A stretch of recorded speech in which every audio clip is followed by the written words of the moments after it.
للمتقين والصلاة والسلام من كان نبيا وآدم بين الماء والتين فقد قال الله تعالى في كلامه المجيد وفي فرقانه الحميد أعوذ بالله من الشيطان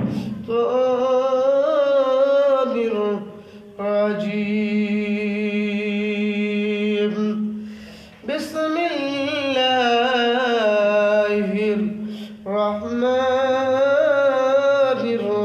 الرحيم قل إن كنتم تحبون الله فاتبعوني يحببكم الله ويغفر لكم ذنوبكم والله غفور رحيم وقال تعالى في شأن حبيبه ومعشوقه مخبرا وعامرا إن الله وملائكته يصلون على النبي يا أيها الذين آمنوا صلوا عليه وسلموا تسليما الله صل على سيدنا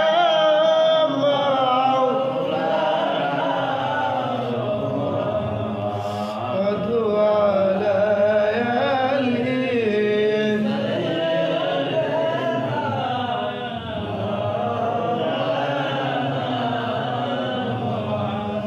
নবী গো আপনার ভালোবাসায় হুসাইন শহীদ কারবালায় নবী গো আপনার ভালোবাসায় ওয়াজকুরুনি জুবাবা আল্লাহুম্মা আগে বল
আল্লাহ তাআলার কাছে লাখো কোটি শুকর ও সুজুদ যে মহান রব্বে কারীম আপনাকে আমাকে পবিত্র রজব মাসের চতুর্থ জমার মধ্যে আসার মতো বসার মতো তৌফিক প্রদান করছেন। এই জন্য মহান রব্বে কারিমের শুকর আদায় করে অন্তঃস্থল থেকে মহব্বত বলে আলহামদুলিল্লাহ। এই রজবের আজকে হলো 23 তারিখ, দিনটা গেছে 24 তারিখের রাত্র। আজকে হলো 24 তারিখের রাত্র, রজবের 26 তারিখ দিবাগত 27 তারিখের রাত্র। আপনি আমার নবী, দয়ার নবী, মায়ার নবী, রহমতের নবী দুনিয়া থেকে উর্বগতন করে আল্লাহর নৈকট্যে আল্লাহর দিদারে গিয়েছেন। একদিন নয়, 2 দিন নয়, 1 সপ্তাহ নয়, 2 সপ্তাহ নয়, 1 মাস নয়, 2 মাস নয়, প্রেমের আলাপ, প্রেমের মহামিলন দীর্ঘ 27টা বছর করছে। মেরাজে যাই দয়াল নবী নিলেন খোদা তাআলা, সেই খুশিতে পড়ো সবাই দুরুদ সাল্লি আলা। মেরাজে যাই দয়াল নবী নিলেন খোদা তাআলা, সেই খুশিতে পড়ো সবাই দুরুদ সাল্লি আলা। জিব্রাইলে হুকুম পায়া মক্কায় আসে দাওয়াত নিয়া, উম্মে হানির ঘরে পাইলেন নবী কামলিওয়ালা, সেই খুশিতে পড়ো সবাই দুরুদ সাল্লি আলা।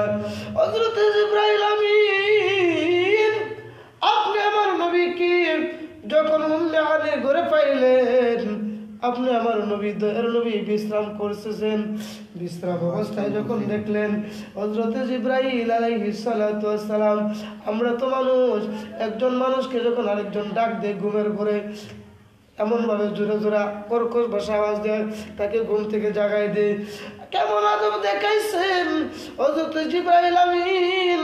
আপনি আমার নবীকে যখন ঘুমে পাইলেন, ঘুমে পাওয়ার সাথে সাথে ডাক দিতে সাহস পাই না, জিবরাইলের জিহ্বা মুবারক আপনি আমার নবীর কদম মুবারকে লাগায় দিয়েছে। জিবরাইল আমিন যখন জিহ্বা মুবারক, জিহ্বা যখন আপনি আমার নবীজির কদম মুবারকে লাগাই দিলেন, আপনার নবী আমার নবী জিহ্বার কদমের, জিহ্বার একটা গরম আছে, জিহ্বার একটা তাপ আছে, এই জিহ্বার গরমের তাপটা যখন আপনি আমার নবী অনুভব করলেন, অনুভব করার সাথে সাথে দুটা চক্ষু খুলে ডাক তাকায় দেখেন জিবরাইল আমিন আপনি আমার নবীজির কদমের মুবারকের মধ্যে জিহ্বা দিয়ে বারবার নাড়া দিচ্ছে। আপনি আমি কেমন নবী পাইলাম, যে নবীর কারণে কুল কায়নাত আমার মহান রব্বে কারীম বলে বানাইছেন, যে মহান রব্বে কারীম আপনি আমার নবীর জন্য কুল কায়নাত সৃষ্টি করেছেন, ওই নবীকে বিশ্রামে পাওয়ার পরও জিবরাইল আমিন, যে জিবরাইল আমিন হলেন বাহক ফেরেশতা, ওই বাহক ফেরেশতা, এত বড় বিশাল ফেরেশতা হইয়াও আপনি আমার নবীকে এমন ভাবে ডাক দেই না, নবীর সাথে বিয়াদবি হবে, নবীর জায়গাতে বিয়াদবি হবে, জিহ্বা কদমের মধ্যে লাগায়া আপনার আমার নবীকে জাগ্রত করলেন। আপনি আমার নবী জাগ্রত হইলেন, উম্মে হানির ঘর থেকে বের হইয়া, ঘর থেকে বের হইলেন, বের হওয়ার পরে যেমন ভাবে ঘর থেকে বের হইয়া নবীজি ঘর থেকে বের হয়ে দরজা খুললেন, উজু বানাইলেন, উজু বানানোর সাথে সাথে আমার মহান রব্বে কারীম মালিক নামক ফেরেশতাকে ডাক দিয়ে বলে, ফেরেশতা রে, পৃথিবীটাকে যে অবস্থায় রেখেছি, যে অবস্থায় রয়েছে, এই অবস্থায় পৃথিবীর মধ্যে পৃথিবীটাকে তুমি রেখে দাও, আমার নবী আমার বন্ধু হাবিবুল্লাহ নবীকে আমি মহান রব্বে কারীম আমার সাক্ষাতের মুলাকাতের জন্য নিয়ে আসবো। যেমন এভাবে একটা এক্সাম্পল দেয়, একটা উদাহরণ দেয়, তাহলে বুঝে আসবেন। ঘড়িটা এখন বর্তমানে একটা বাজে ঘড়ির কাটার মধ্যে, ঘড়ির মধ্যে যে ব্যাটারিটা রয়েছে, ব্যাটারি যদি খুলে নেই, আবার পরের দিন যদি 1টার সময় লাগাই, দিন কিন্তু একদিন অতিবাহিত হয়ে গেল, এক সপ্তাহ যদি পরে লাগায় 1 সপ্তাহ অতিবাহিত হয়ে গেল, 1 মাস যদি জায়গায় 1 মাস অতিবাহিত হয়ে যাব, 1 বছর অতিবাহিত হওয়ার পরও যে পর্যন্ত ঘড়ির মধ্যে ব্যাটারিটা চার্জটা না লাগাইব ঘড়িটা তেমন ভাবে ঘুরবে না। আল্লাহ রাব্বুল আলামিনের এই পৃথিবীর ব্যাটারি হলো আপনি আমার নূর নবী। নূর নবীকে যখন পৃথিবী থেকে উঠা দিলেন, পৃথিবীটাকে যেমন অবস্থায় ছিলেন তেমন অবস্থায় রয়েছিলেন, তেমন অবস্থায় রেখে দিলেন। এই জন্য কবি বলেন, এই দুনিয়া যেমন আছে তেমন পড়ে রবে, সুন্দরী পৃথিবী ছেড়ে চলে যেতে হবে রে মন, চলে যেতে হবে। এই দুনিয়াটা যেমন ভাবে আছে তেমনই ভাবে থাকবে, দিনের জায়গায় দিন থাকবে, রাত্রের জায়গায় রাত্র থাকবে, আমার সন্তানের জায়গায় সন্তান থাকবে, আমার ঘরের জায়গায় ঘর থাকবে, বাড়ির জায়গায় বাড়ি থাকবে, জমিনের জায়গায় জমিন থাকবে। যেদিন প্রাণ পাখিটা বের করে নেওয়া হবে, আপনি আমার দেহ থেকে প্রাণ পাখিটা বের হয়ে নেওয়া হবে। আপনি আমার দেহের জায়গায় দেহ থাকবে, চোখের জায়গায় চোখ থাকবে, হাতের জায়গায় হাত থাকবে, কানের জায়গায় কান থাকবে, ফুল দেহটা আপনি আমার থাকবে। কিন্তু আপনি আমার রূহটা না থাকার কারণে যেমন আপনি আমার বডিটার মূল্য নাই, আল্লাহ রাব্বুল আলামিন ঠিক তেমনি ভাবে আপনি আমার নবীকে যখন এই দুনিয়া থেকে আল্লাহর মুলাকাতের জন্য নিয়ে গেলেন, দুনিয়াটা যেমন অবস্থায় ছিল তেমন অবস্থায় রয়ে গেছে। একদিন নয়, 2 দিন নয়, 1 সপ্তাহ নয়, 2 সপ্তাহ নয়, একাধারে 27টা বছরে প্রেমের আলাপ করার পরে আপনি আমার নবীর মুখামুখি হইয়া, আপনি মহান রব্বে কারীমের মুখামুখি হইয়া বললেন। হাদিসের মধ্যে বলা হয়েছে, একটা মানুষের হাতের মধ্যে যেমন ভাবে 2টা হাতের মধ্যে আঙ্গুলগুলো একটা থেকে আরেকটা জুদা না, আপনি আমার নবীকে মহান রব্বে কারীম এমন ভাবে অন্তরঙ্গ মিশায়া একাধারে একদিন নয়, 2 দিন নয়, 1 সপ্তাহ নয়, 2 সপ্তাহ নয়, 1 মাস নয়, 2টা মাস নয়, একাধারে দীর্ঘ 27টা বছর প্রেমের আলাপ নিলম্বন করছেন। আপনি আমার নবীকে আল্লাহ রাব্বুল আলামিন জান্নাত দেখাইলেন, জাহান্নামের দৃশ্যগুলো দেখাইলেন। জাহান্নাম যখন দেখলেন আপনি আমার নবী আনন্দিত হয়ে গেলেন। জাহান্নামের কতগুলো দৃশ্য আপনি আমার নবীকে দেখাইলেন, দেখানোর সাথে সাথে আপনি আমার নবীজির চেহারা মোবারকটা মলিন হয়ে গেল, টপ টপ করে পানি ঝরতে শুরু করলো। ডাক দিয়ে বলে, হে জিবরাইল, ওই সমস্ত লোকেরা যারা জাহান্নামের মধ্যে, তাদের পাগুলো জাহান্নামের মধ্যে লিপকানো, পাগুলো উপর দিকে, মাথাগুলো নিচের দিকে, এই সমস্ত উম্মতরা। জিবরাইল আমিন ডাক দিলে, ইয়া রাসূলুল্লাহ সামনে চলুন।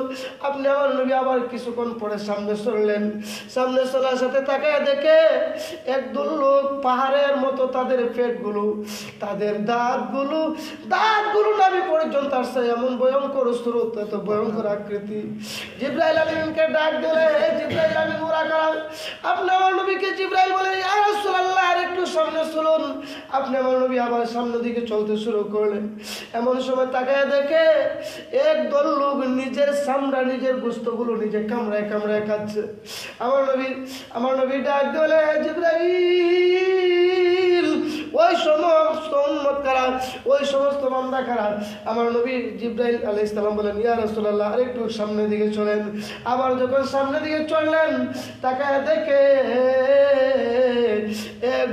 একদল লোকগুলো, তাদের পেটগুলো পাহাড়ের মতো উঁচা হয়ে গেছে, তাদের পেটের ভিতরে বিষাক্ত সাপগুলো, বিষাক্ত পোকামাকড়গুলো ধ্বংস করছে।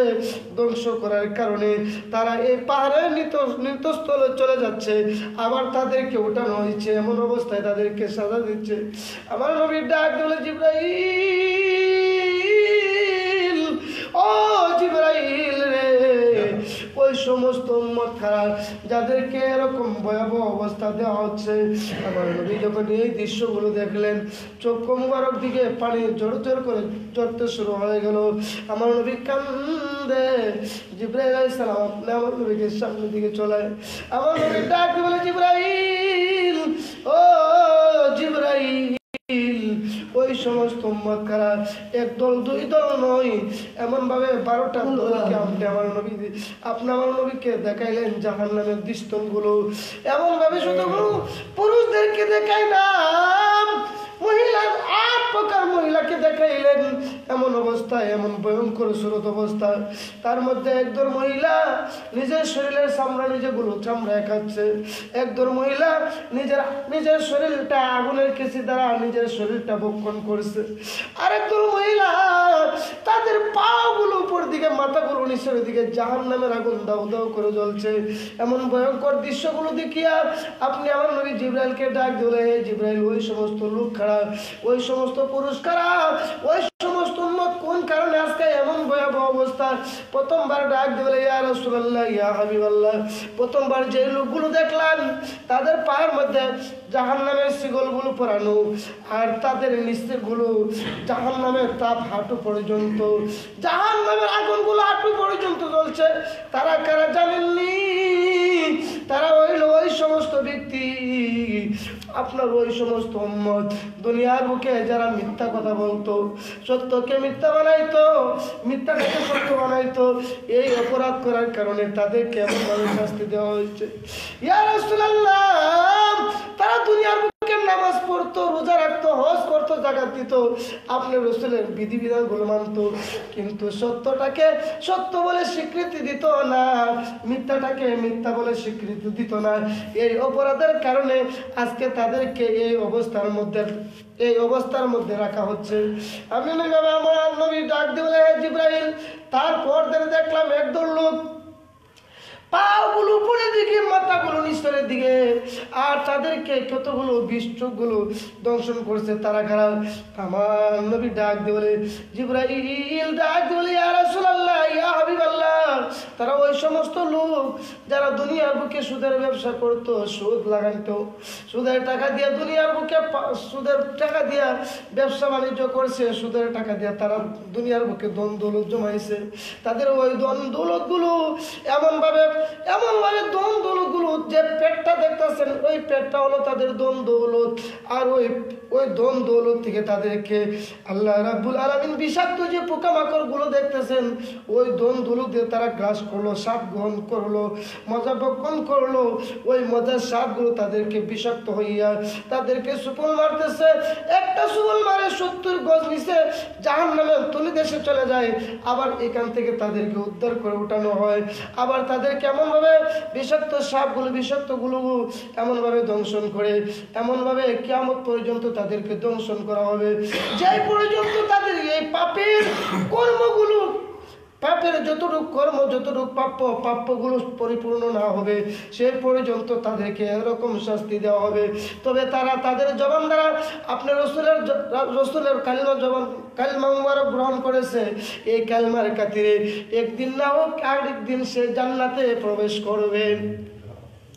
ইয়া রাসূলুল্লাহ, তৃতীয় নম্বর বললেন, ইয়া রাসূলুল্লাহ, আমার নবী ডাক দিলেন, হে জিবরাইল, ওই সমস্ত লোক খারাপ যাদের পেটগুলো পাহাড়ের মতো, আর দাঁতগুলো তাদের দাঁতগুলো নাভি পর্যন্ত চলে আসলো।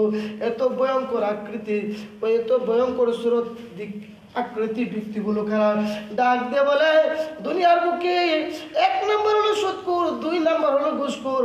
যারা ঘুষ ভ্রমণ করতো, ঘুষগুলো সুদের পাশাপাশি ঘুষ গ্রহণ করতো, ওই ঘুষগুলোর দাঁতগুলো নাভি পর্যন্ত চলে আসবে, আর পাহাড়ের চেয়ে আরো ভয়ঙ্কর সুরত তাদের পেটটা হবে। তারা তাদের পেটের মধ্যে এমন বিষাক্ত, আল্লাহ রাব্বুল আলামিন এমন বিষাক্ত প্রাণীগুলো নাজিল করেছে। ইয়া রাসূলুল্লাহ, তাদের ওই বিষাক্ত যে পেটের মধ্যে বিষাক্তগুলো রয়েছে, এই বিষাক্তগুলো যদি দুনিয়ার বুকে শ্বাস ফেলাইতো, তাহলে দুনিয়ার বুকে যত ফসল আদি আল্লাহ রাব্বুল আলামিন সৃষ্টি করেছে, ওই বিষাক্ত পানিগুলো শ্বাস ফেলাইলে সমস্ত ফসল আদি পর্যন্ত নষ্ট হয়ে যাইতো, এত বিষাক্ত। ইয়া রাসূলুল্লাহ, ওই সমস্ত লোক হলো ঘুষখোর, যারা দুনিয়ার বুকে ঘুষের ব্যবসা করতো, যারা দুনিয়ার বুকে সুদের ব্যবসা করতো, সুদ আদান প্রদান করতো। এই সমস্ত কারণে তাদের কাছে এরকম ভয়াবহ আযাবের আযাবের মধ্যে লিপ্ত রাখা হয়েছে। আমার নবী ডাক দিয়ে বলে, জিবরাইল, 12 প্রকারের মধ্যে 3টা প্রকার দেখলাম, আরো যে দৃশ্যগুলো রয়েছে এই দৃশ্যগুলো দেখাও। আপনি আমার নবী বলেন, ইয়া রাসূলুল্লাহ, সামনের দিকে চলেন। সামনের দিকে যখন চলতে শুরু করলেন, সামনের দিকে চলতে চলতে আবার একটু জাহান্নামের একটা নিস্তনে চলে গেলেন। জাহান্নামের নিস্তনে চলে যাওয়ার পরে তাকায় দেখে একটা লোক, একদল লোককে তাদের হাতগুলো, তাদের পাগুলো একর স্তরে লটকানো, তারা পিঠ দিয়ে এমন ভাবে হাঁপায়া জাহান্নামের দিকে লোক চলছে। তারা খারা, ইয়া রাসূলুল্লাহ, ইয়া হাবিবাল্লাহ, ও দয়ার নবীজি ডাক দিলে, হে জিবরাইল, ওরা কারা? ওরা তারা হলো এই সমস্ত লোক যাদের আত্মীয় স্বজন আছে, যাদের পাড়াপড়তি আছে, তাদের কথার দ্বারা, তাদের ব্যবহারের দ্বারা, তাদের চলার দ্বারা তাদের আত্মীয় স্বজনের মনে কষ্ট দিত, তাদের পরিবার পরিজনের সাথে তারা দুর্ব্যবহার করত।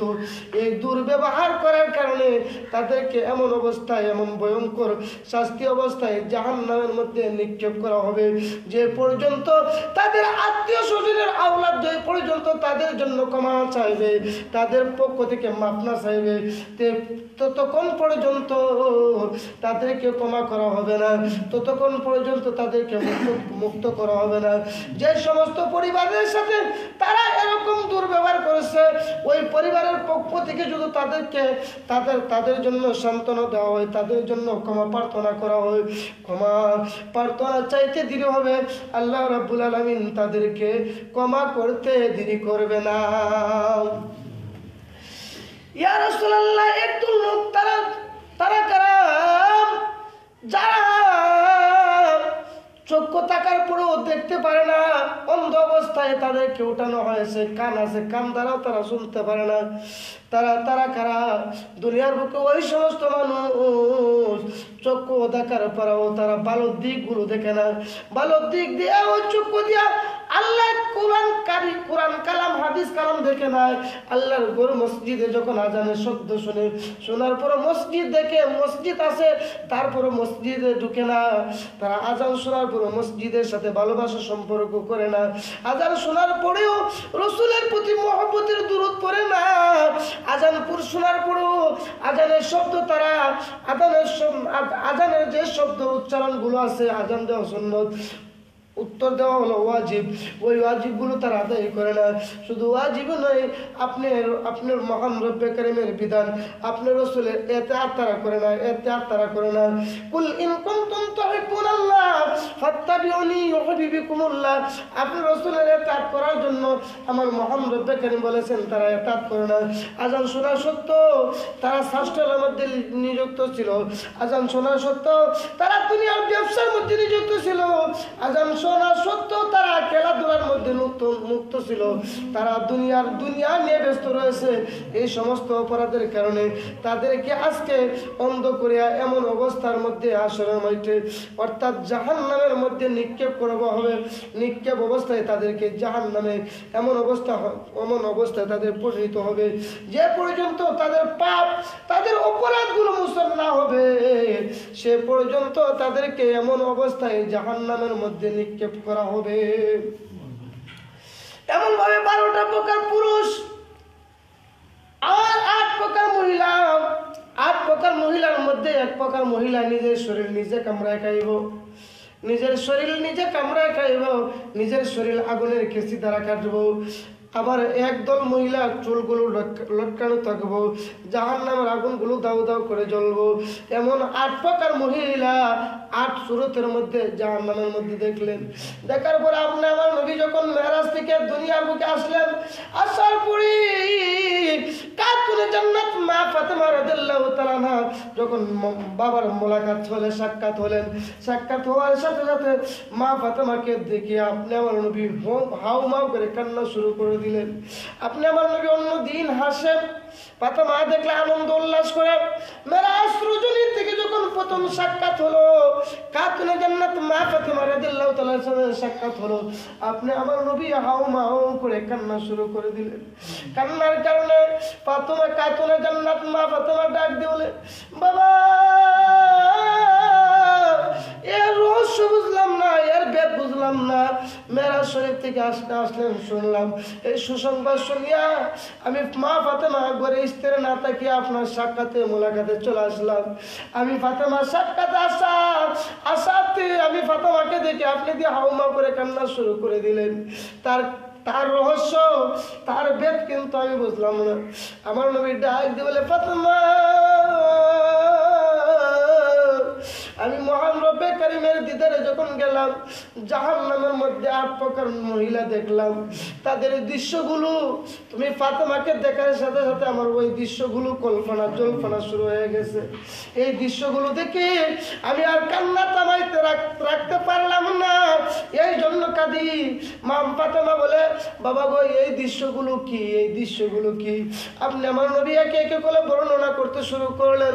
প্রথম নাম্বার বর্ণনা ওই সমস্ত মহিলা যাদের পাগুলো জাহান্নামের পিঁড়ি দ্বারা লটকানো, আর শূন্য স্থানের মধ্যে তাদেরকে লটকানো রয়েছে জাহান্নামের কালো আগুন, একদম কালো আগুনটা, যেটাকে জাহান্নামের ভয়ঙ্কর বিচ্ছুরত আগুন বলা হয়। এই কালো আগুনের তাপে যে শিকলটা বেরি লাগানো হয়েছে, শিকলটা তামা পর্যন্ত হয়ে গেল। শরীরের ঘামগুলো, শরীরের রক্তগুলো, শরীরের মাংসগুলো কষে জাহান্নামের মধ্যে পড়তেছে। আবার পুনরায় একেবারে উদ্ধার করা হয়েছে, আবার পুনরায় একত্রিত করা হয়েছে। এমনভাবে তাদের ঘামগুলো, শরীরের গোস্তগুলো ঘষে তাদের হাঁটু পর্যন্ত চলে আসছে। ডাক দিয়ে বলে, বাবা গো ওই সমস্ত মহিলারা কারা, যাদের কেমন বোধচরত অবস্থায় দেখলেন? প্রথম নাম্বার আমার নবী ডাক দিয়ে বলে, ফাতেমা ওই সমস্ত মহিলারা তারা যারা স্বামীর অবাধ্য হইয়া, স্বামীর অনুমতি ছাড়া, স্বামীর অবাধ্য হইয়া স্বামীর পরিবার থেকে, অর্থাৎ স্বামীর অনুমতি ছাড়া অন্যত্র চলে গেছে, স্বামীকে বলে নাই, বাপের বাড়ি চলে গেছে, রাস্তাঘাটে চলে গেছে, মার্কেটে চলে গেছে, অন্য এক বাড়িতে চলে গেছে স্বামীর অনুমতি ছাড়া। কোনো নারী যখন নিজের স্বামীর বাড়ি ছেড়ে অন্য স্থানে চলে যায়, এর জন্য এই অপরাধের কারণে তাদেরকে এমন অবস্থায় ভয়ঙ্কর সুরতের মধ্যে নিক্ষেপ করা হবে।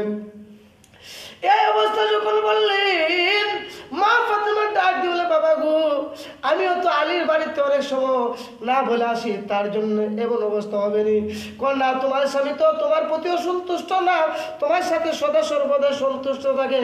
হে ফাতেমা সাবধান, তুমি কোনোদিন আলীর মনে কষ্ট দিও না, তুমি কোনোদিন আলীর মনে আঘাত দিও না, কারণ আলীও তোমার প্রতি খুশি। এই খুশির কারণে আল্লাহ রাব্বুল আলামিন আলীর জন্য আমার কাছে প্রস্তাব দিয়েছেন। আলীকে আল্লাহ রাব্বুল আলামিন স্বয়ং আল্লাহ পছন্দ করেছেন, এটার মধ্যে কোনো একটা আর নাই, এটার মধ্যে কোনো সন্দেহ বস্তুত নাই। হে ফাতেমা, ওই সমস্ত নারী যারা কথার দ্বারা স্বামীকে কষ্ট দেয়, কাজের দ্বারা স্বামীকে কষ্ট দেয়, শুধু কথার কাজে না ব্যবহারের দ্বারাও সারা স্বামীকে কষ্ট দেয়। স্বামী যে কাজটা করার জন্য নিষেধ করে তারা বেশি করে সে কাজটা করে, স্বামী যে কাজটা অপছন্দ করে তারা জগতের মধ্যে, সংসারের মধ্যে এই কাজটা আরো বেশি করে স্বামীর মনে যেন আরো কষ্ট লাগে। প্রথম নাম্বার মহিলা হলো ওই সমস্ত মহিলা যারা স্বামীর মনে কষ্ট দিত, স্বামীর মনে আঘাত দিত। দ্বিতীয় নাম্বার ওই সমস্ত মহিলা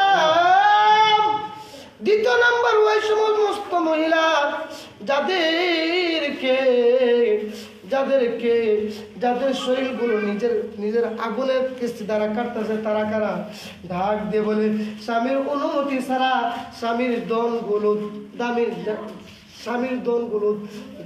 দৌলত গুলো যে আমরা ভিক্ষা দিই, যাদের ভিক্ষা বলে, যেমন ভাবে বৈশাখ মাসে ধান চাল আসে, বিভিন্ন জায়গা থেকে আসে, বৈশাখ মাস ছাড়াও বিভিন্ন ফকির পাড়া আসে, ভিক্ষা চাই, স্বামীর অনুমতি ছাড়া ভিক্ষাটা দেওয়া পর্যন্ত নিষেধ দেওয়া হয়েছে। কত স্বামীর মতবা কত দিচ্ছেন। আমার নবী বলেছেন, ফাতেমা রে, পৃথিবীর বুকে শুধু মহিলাদেরকে সেজদার বিধান দেওয়া হতো, মহিলাদেরকে দ্বিতীয়বার কাউকে উপাসনার নিয়ম দেওয়া হতো।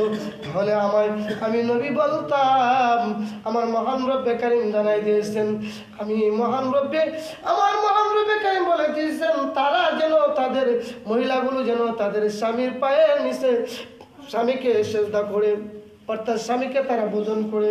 স্বামীর মর্তবাটা কত ঊর্ধ্বে নিয়েছে। 3 নাম্বার, ওই সমস্ত মহিলা যারা নিজের শরীরগুলো আগুনের কেসি দ্বারা কাটতেছে, তারা হলো ওই সমস্ত মহিলা যারা স্বামীর অনুমতি ছাড়া স্বামীর দন দৌলতগুলো নষ্ট করে দেয়। স্বামীর দন দৌলতগুলো, নিজের স্বামীর টাকাগুলো অর্জন করিয়া বাপের বাড়ির মধ্যে লাগায় বলে, বাপের বাড়ি দিয়া ভাইয়ের নাম দেয়, চাচার নাম দেয়, বিভিন্ন নাম দেয়, কিন্তু টাকাগুলো হার করে স্বামীর জমানো টাকা, স্বামীর পরবর টাকাগুলো জমায়ার পরে তার এই টাকাগুলো বলে যে বাপের বাড়ি থেকে দিছে 10,000 20,000 এরকম ভাবে ডকুমেন্ট দিয়ে বলে। ওই সমস্ত কারণে তাদের শরীরগুলো জাহান্নামের কেসি দ্বারা কাটবে। এরকম অবস্থাগুলো দেখে ফাতেমা রাদিয়াল্লাহু তাআলা আনহাকে যখন বললেন, ফাতেমা ও হাউমা করে কান্না করে দিলেন। নবী ডাক দিয়ে বলে, ফাতেমা, জাহান্নামের ওই বস্তুগুলো যদি রক্ষা পেতে চায়, তাহলে তোমার কাছে যে সমস্ত নারীগুলো আসবে, এই দৃষ্টান্তগুলো তুমি বলে দিও, তারা যেন দুনিয়ার বুকে এই সমস্ত কর্মকাণ্ড কেউ না করে। যদি করে তাহলে তাদের স্বামী যদি তাদের প্রতি অসন্তুষ্ট থাকে, নারাজ থাকে, আমার আল্লাহ নারাজ, আমি রাসূল নারাজ। আর তাদের স্বামী যদি তাদের প্রতি সন্তুষ্ট থাকে, আমি আল্লাহ খুশি, আমার রাসূল খুশি। তাহলে স্বামীর খুশিতে স্ত্রী যদি স্বামীকে খুশি করে, আল্লাহ খুশি, রাসূল খুশি। স্বামীরও স্ত্রীর মন জোগায় চলতে হবে। যে বিধিবিধানগুলো রয়েছে, বিধিবিধানগুলো যেন আল্লাহ রাব্বুল আলামিন আমাদের প্রত্যেকে পালন করা আমাদের তৌফিক দান করে। সকলে মহব্বতে বলেন আমিন।